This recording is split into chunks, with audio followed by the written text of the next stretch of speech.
Hello beautiful soul! Welcome back to my channel. This is my channel. I'm from Japan, kabayan. Gemini, this reading is for you. Tingnan natin na iyong October bonus 2025 at tao na nakakonect sa'yo. Maraming salamat muna sa mga subscriber, new subscriber, cross-watcher, at sa mga bagong pasok din. Welcome na welcome kayo sa bahay ni Ate Aimee. Salamat din sa nakataba ng puso ninyong mga comments at sa mga nagpa-personal reading. Marami pong salamat. Kung gusto nyo na energy nyo lang talaga, ang gusto nyo makuha natin, all the details para sa personal reading is in description below. Pakicheck na lang. Tingnan natin ha. Tandaan nyo palagi na tayo is vice versa. Energy reading tayo. Ano man ang gender mo, ano man ang edad. Ano ang energy mo? October 2025. Energy ni Gemini.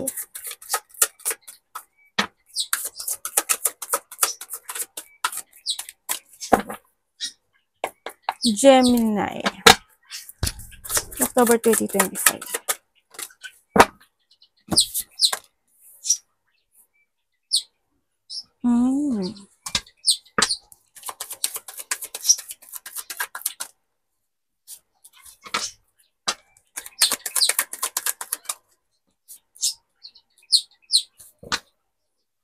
Okay, ang energy mo, maaaring iba sa inyo, meron kayong mga hinihintay, no? Sa iba sa inyo. Sa iba naman sa inyo, ang energy mo is, you try to make it balance yung meron ka sa by the October, no? Kahit na you are lost in balance, imbalance ka, pipilitin mong balansehin yung sitwasyon na ito. And nakikita ko naman dito na you will become a stable situation in October. Andito na rin yung sitwasyon na iba sa inyo is may mga bagay o sitwasyon na magtatapos na o nagtapos na.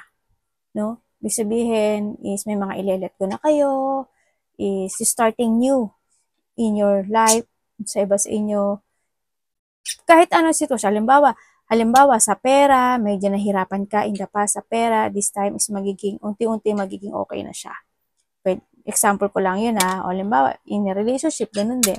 Baga, kung nagkaroon ng mga hindi magandang situation in the past, maaring this time by October is, it will be okay. At konting, magiging okay na yung sitwasyon mo by the October. Yun ang nakikita ko sa'yo dito. May mga sitwasyon daw na didesisyonan mo also by this October. Kung tingnan mo dyan, dito si King of Pentacles Siguro in the past nagkaroon ng mga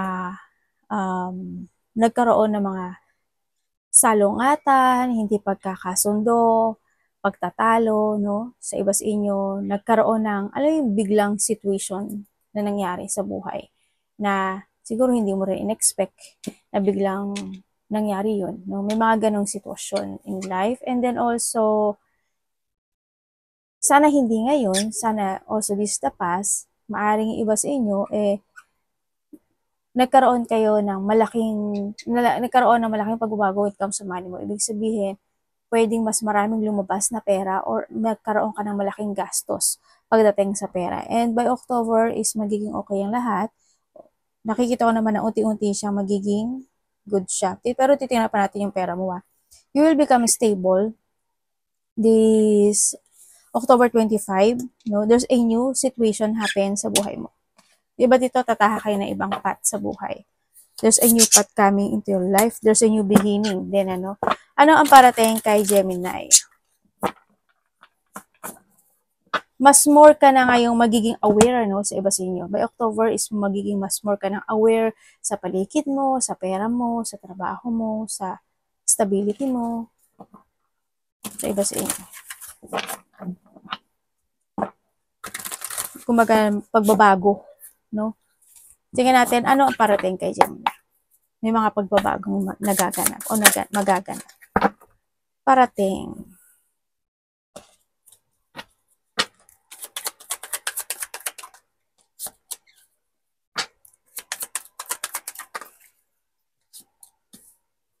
Uy!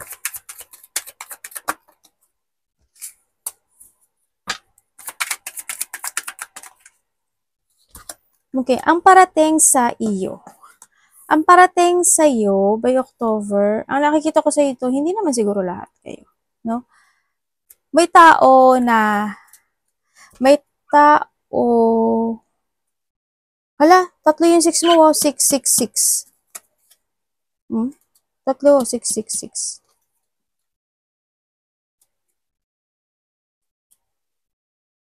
May tao dito na makikipag-usap sa'yo. Pwedeng itong tao na to is matagal siyang nanahimik or matagal mo siyang hindi nakausap, pwedeng ganun, na magkakaroon kayo ng connection. Or itong siya ang pupunta, ay siya ang makipagkita sa'yo or ikaw makipagkita. Vice versa tayo na pointed name, wala pangalan mo dito. No, yun na nakikita ko. May tao makikipag-usap sa'yo. Medyo may distance siya sa nakikita ko dito, no? Pwedeng nasa ibang probinsya, nasa ibang lugar, nasa ibang bansa, no, may distance or nagkaroon lang talaga kayo ng distance itong taon na to. Pero magkakaroon na kayo ng connection by this October. Ang sinasabi nito, anak, diyan ka pa nagpupo, wag kang ano yan. Yan, may tao makipag-union. May tao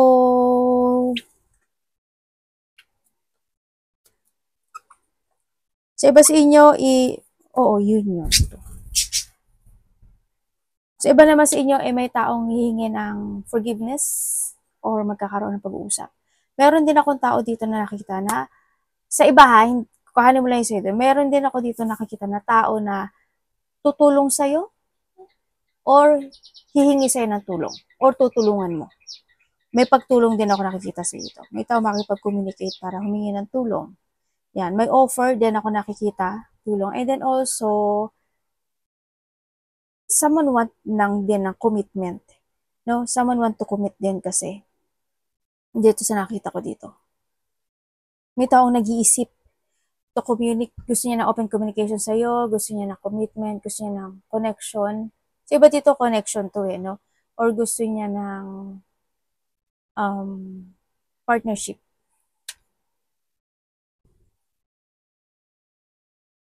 Tingnan natin yung love mo mamaya. Sa iba naman sa inyo is, meron daw kayong mga pagpapasyahan o meron kayong pagpapasyahan o may isip na pagpapasyahan sa buhay na isang sitwasyon na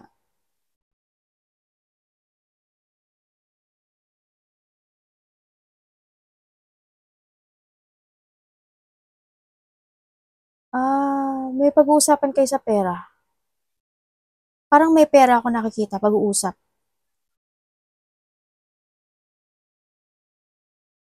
Dito, offer of offer of love, offer of partnership sa iba. Dito sa sitwasyon mo, tataha ka talaga ng tataha ka na ng bagong destinations in life kasi dumating ka sa point, tulad ng sabi ko kanina, diba? Dumating ka sa point na nagkaroon ng maraming hirap o maraming hignapis sa nakaraan. Sa iba naman sa inyo, andun kayo sa point na nagdadalawang isip kayo kung saan ba ako, ano ba dapat kong gawin. May mga ganun kayong sitwasyon. Uy, meron talagang may tao makikipag-usap sa'yo or ikaw. Tingnan natin ang dapat iwasan. May nakikita akong dito. Ibang lahi.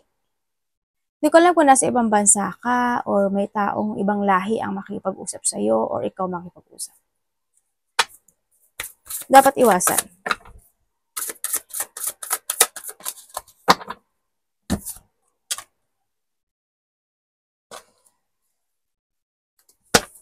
Maraming tao ako nakikita sa'yo Pag-uusapan ka raw. Tapos marami ka daw makikilala na bagong tao sa buhay. Maring may ibang lahi nga, no? Meron ka daw iniisip sa nakaraan. Dapat iwasan. 4 na yung 6 mo.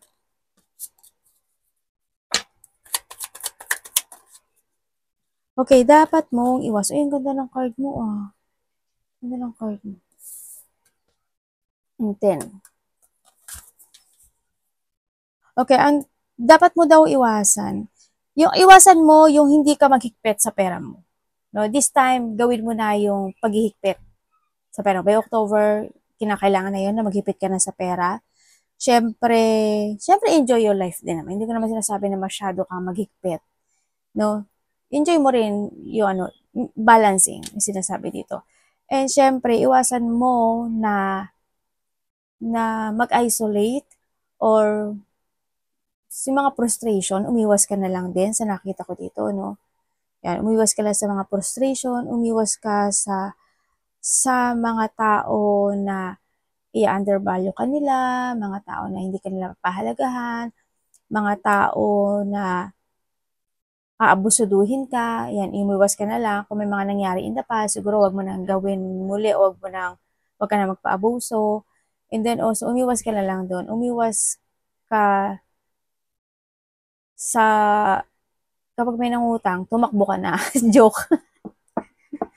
Hindi, sabi mo, bukas na lang, sabi mo. Tapos pag dumating siya bukas, bukas na lang ka muli. Di ba? Ganon. Nasa sayo naman yun, kasi pera mo naman yan. Siyempre, iwasan mo yung mga tao na gagamitin ka lang sa kanilang mga pansariling kapakanan. Yan, umiwas ka. Siyempre, ganun ka rin sa sarili mo, ha? Huwag ka manggagamit ng tao para lang sa sarili mo. You know? Value the person who value you. Yun, sinasabi dito. Be independent in a good way. Ganyan. Tingnan natin ang iyong money. Kamusta po ang money ni Gemini? Saka lakasan mo lang yung loob mo, ha? Huwag ka mapanghihinaan ng loob sa mga tatahakin mo sa buhay. Money.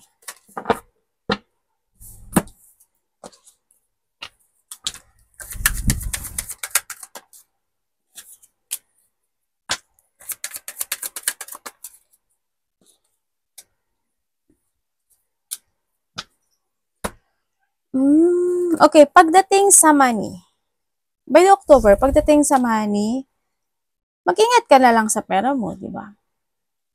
Kasi, ang nakikita ko dito sa pagdating sa'yo, may mga sitwasyon na hindi mo nakikita yung tama sa mali. Pag halimbawa, namimili ka, may gagawin kang gagastos ka, as long as na iisip mo, gagawin mo eh.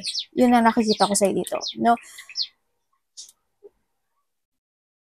Marami sa inyo, hindi ko nakikita stable ang kaperahan nyo. Pero, kung makokontrol mo yung sarili mo at iisipin mo maigi kung ano yung mga pagkakagastusan mo, kung nararapat ba talaga siya, mas gawin mo. Kaya nga sabi ko sa'yo, di ba kanina, iwasan mong hindi ka maghigpit pagdating sa pera mo this time. No, kasi pwedeng hindi maging maganda yung kalabasan mo at the end. No? Yan. Sa iba sa inyo, mag-ingat ka rin kasi meron ako nakikita dito na pwede kang manakawan o dayain pagdating sa pera. May magsisinungaling, may tao na pwede kanyang diktahan when it comes to a money, pwede kanyang lokohin, ganyan. Pwedeng, halimbawa lang sa company, or yung boss mo, manager mo. Halimbawa, ang bayad sa iyo is mga minimum, kung tutuusin minimum siya, di ba? Pero ang ibibigay niya sa iyo is under minimum.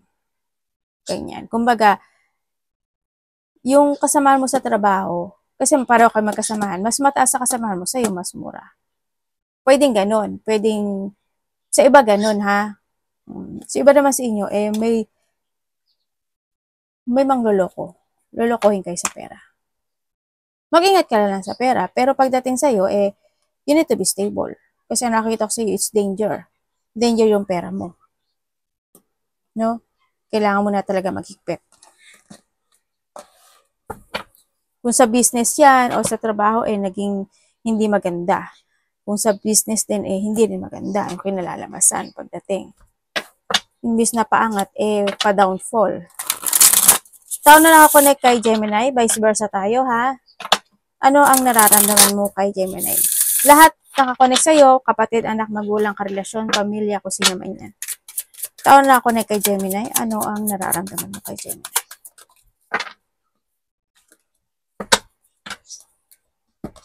Ten of Cups. Ano ibig mo sabihin? With Ten of Cups. Ganun.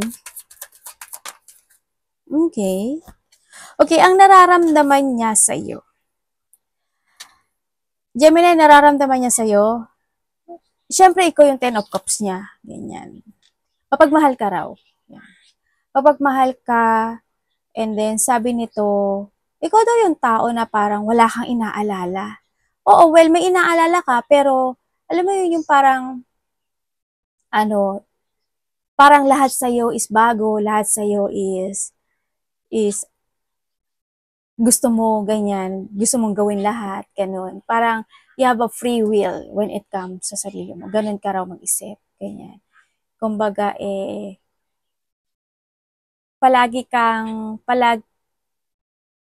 syempre hindi yung courage, no? Yung lakas ng loob, yung tiwala sa sarili. Kumbaga, and mapagmahal, sinasabi niya naman, pagmamahal sa pamilya, mapagmahal sa paligid, o sa karelasyon, ganun.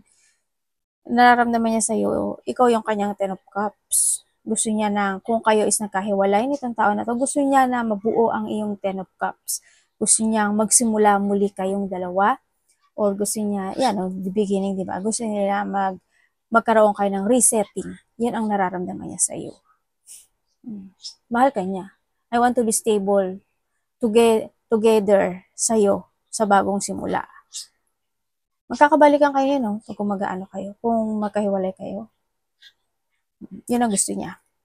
And also, kung kayo naman is in relationship, siyempre, ang nararamdaman niya sa'yo, mahal ka niya, siyempre. Thankful nga rin siya. Guradang rin, di ba, nung mga nagkahiwalay. Thankful nga siya na na-meet ka niya, ganyan. And then also, sa iba sa inyo related to sa family, kasi di sa family rin eh. Yan. Iba sa inyo, di sa related to family. Yan. Kung depende to, no, maaring both of you is nagkaroon ng relationship. And now, pareho na kayo naging freedom. At kayo is nagkatagpo. Pwedeng bago kayo nito, or pwede na dumaan kayo sa processing na nagkaroon kayo ng separation, both. Pwedeng ganun. Yan. Mabait ka daw, mahal ka niya, ganyan. Ganun din, ano ka daw, parang gusto palaging malaya yung pag-iisip. Alam mo yun?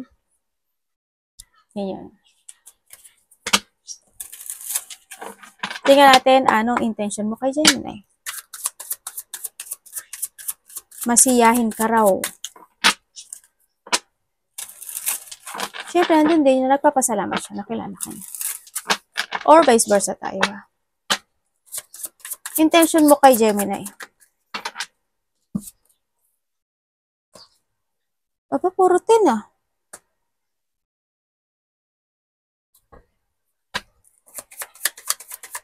Intention mo kay Gemini.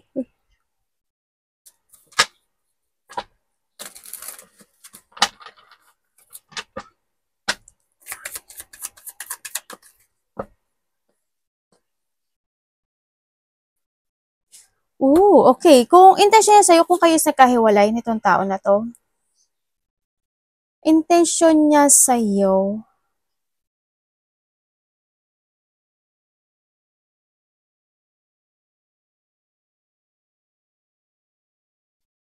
kasi intention niya sa'yo is, ano mo yung kung nagkahiwalay kayo, gusto kanya muling akitin. Akitin. Gusto kanya muling makasama. Yun ang intention niya. Intention niya sa akin. Intention niya sa'yo. Akin ka lang. Ganyan. Yun ang sabi niya. Akin ka lang. No? Mahalaga ka sa akin. Nagkalayo man tayo, hindi man tayo nagka-good in the past situation natin dalawa, pero I want to commit sa'yo and gusto ko magkaroon ng recovery sa'yo. Maaaring namimiss kita, naalala ko yung mga nakaraan natin dalawa, sabi niya dito, oo, nagkamali ako ng desisyon o nagkaroon ng mga maling desisyon in the past sa path natin dalawa. Handoon na bumitiw ako o umalis ako o humiwalay ako dito sa relationship na yun o lumayo ako sa relationship na to. Pero sobra siyang nagkaroon ng, kasi parang alam mo yung there's a burden or struggle or problem happen dito sa relationship na to, pero bumigay siya, no? Pero ngayon, is gusto niya ng recovery sa iyo. Yun ang sabi niya. Naalala kita na miss ko yung nakaraan natin, sabi niya ganun. Maaring magkakaroon ng pag-uusap nito, maaring magte-text siya sa iyo or makareceive ka ng text or ikaw. Huwag ka mag-text para siya mag-text sa iyo. Kasi may nakita akong text message. Want to commit and to recover. I value you. Sabi niya ganun. Pinapahalagahan kita. And sabi niya, itatama na niya. I try to work it out again, yung relationship na to. Itatama ko na yung mali o yung mga hindi naging maganda in the past. Parang nagkaroon kasi sa kanya ng clarity, no? To recover this relationship. And then, parang alam mo sinasabi niya dito, sobra siyang nalungkot nung nawala ka sa kanya. Yun ang sabi niya dito. Kumbaga, still holding pa rin siya dito kung siya na pagsasaayos. Yun ang intention niya. Intention niya, maganda na may intention niya dito. Kasi sabi niya, pipilitin niyang, i-work it out again, yung decision, o yung relationship. Sa magkakahiwalay, kung kayo naman is in relationship nitong tao na to. Ang sabi niya pala dito, kung nagkahiwalay kayo nitong tao na to, sabi niya parang tumigil daw yung mundo niya. Parang tumigil siya. Parang tumigil ang lahat sa kanya. Ganun. Nung nagkahiwalay kayo. Yun. O nung lumayo ka. Nung lumayo ka o lumayo siya, nung nagkaroon kayo ng distance, parang tumigil ang lahat. Ganun. Tumigil ang oras. Sabi ganun yun. Yun. Kung magkarelasyon naman kayo nitong tao na to, kung magkarelasyon kayo ng tao na to, sa ngayon, may problema kasi kayong pinagdadaanan. Intention niya sa'yo kasi, sa ngayon, wala pa ako nakikitang totally direction. Hindi ko alam why. No, hindi ko alam why. Pero, sa ngayon, wala pa ako nakikitang totally direction na patutunguhan ng relasyon na ito. Siguro, maybe meron pang connection sa iba, yung isa, or ikaw, or siya, or may mga inaayos pa na gusto. Pwedeng ganun, sa nakikita ko dito. Depende yun sa magkakarelasyon. Pero sabi niya dito, intention niya sa'yo is akin ka lang, sabi niya ganun, no? Siyempre, andun yung sitwasyon, pero may malalaman ka daw sa kanya. O pwedeng alam mo na rin, sa iba sa inyo. Iba dito may anak? Dalawa? Isa? Tatlo? Parang ganun. Hindi ko alam kung sa side niya o sa side mo. Ano yung nakikita ko dito? Sa ngayon kasi, parang there's a boundary situation ako na nakikita dito. Pwedeng may buntis. Parang may nakita kong buntis. Pwede rin kasi na may connection ng isa. Pero intention niya talaga sa'yo, na-overwhelm siya sa meron kayong relationship sa ngayon. Yun ang sinasabi niya. Na-overwhelm ako. Kasi, isa kasi is, they give you ng effort and hard work sa relationship. Yun ang nakikita ko dito. Yun. Pero bakit ganun? Parang may iniiwasan yung iba dito. Hindi ko alam ano yun eh. Pero parang either kung kakausapin mo siya or vice versa, parang may iniiwasan siya. Sa intention, medyo malabo pa sa ngayon Hindi ko pa nakikita yung direction na to eh.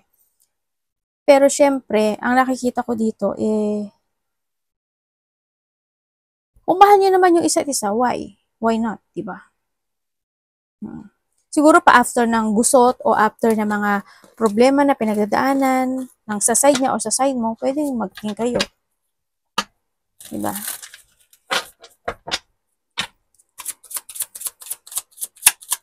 Anong action mo kay Gemini? Tawag na ako na kay Gemini. Anong action mo kay Gemini?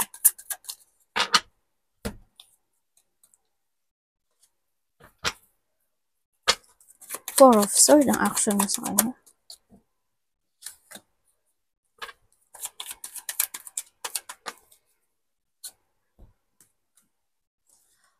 Action niya sa'yo, gusto niya kausapin, syempre. Naghihintay siya sa magkakahiwalay, naghihintay siya, or andun yung sitwasyon na pwede kanyang puntahan dito. Pag-uusap. Action niya sa'yo is pupuntahan kita or hihintayin kita para kausapin ka. Andito rin yung pag-i-spy. Pwedeng tinitingnan kanya in a social media o kaya naman tinatanong-tanong kanya sa mga kaibigan nyo, sa kaibigan nyo, pareho, ganyan. May ganun nakita sa magkakahiwalay ito Yun ang nakikita ko dito. May pagmamatsyag na nangyayari. Pero babalik siya. Action niya talaga is bumalik.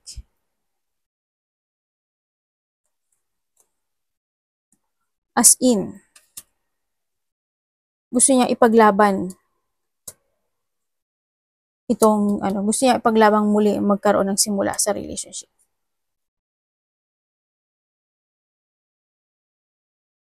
Sa iba sa inyo, hindi ko alam kung October ito or by the next year mangyayari to. Baka nagkakausap din kayo or magkakausap na kayo. Yun. May sinisiyasat kasi siya, hindi ko alam ano yun. Kung kayo naman is in relationship, ang action niya sa'yo, ay sa mga magkakahiwalay, syempre, I want peace. Ganun din naman sa mga magkarelasyon. No, andito yung action niya sa'yo, syempre gusto niya lang na, walang gulo, payapa, ayaw ng away, ganyan. Kumbaga, action niya sa'yo is, putting a guard, no? When it comes sa sarili niya. I don't know why, pero merong guard sa sarili niya. Pwedeng nahado yung point na nag-guard siya kasi ayaw niya na magkaroon kayo ng pagtatalo na malaki. Baka ganun. O pwedeng ikaw ito o vice versa. Pwedeng ayaw niya na mag-away kayong muli. Hindi ko naman nakita yung pag-away, pero ayaw niya na magkaroon ng gulo in this relationship. Kaya, ang gusto niya lang kasi dito sa relationship natin, gusto niya lang is payapa. Yun ang nakikita ko sa kanya. Sa mga magkakarelasyon niya na. Ano nararamdaman mo, Gemini, sa tao na to? Vice versa tayo. Ay, ano ba yung baliktad?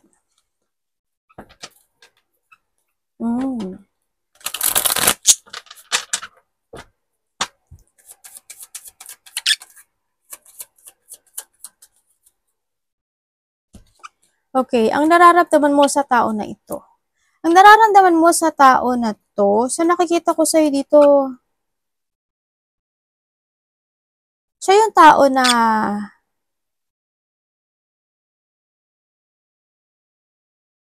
mapagmahal, no? Mapagmahal, maka-Diyos, or yung faith niya talaga, no?